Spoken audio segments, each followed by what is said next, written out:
അപ്പൊ ഈശാനാണ് ആദ്യം അങ്കിളെ ചിരിപ്പിക്കാൻ പോകുന്നത്. ചിരിപ്പിച്ച ആക്ഷനൊക്കെ കാണിക്കുന്നുണ്ട് പുള്ളിക്കാരൻ ചിരിപ്പിക്കാനായിട്ട്. കൂടെ എല്ലാവരും കൈയടിച്ച് സപ്പോർട്ട് ചെയ്യാട്ടോ ഈശാനെ.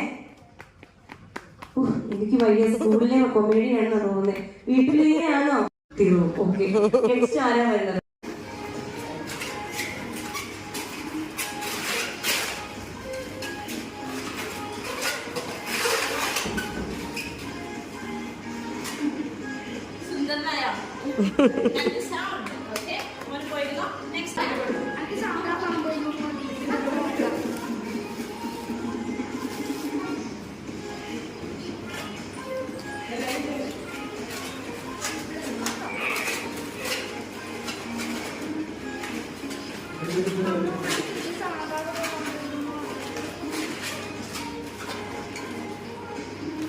എന്തെങ്കിലും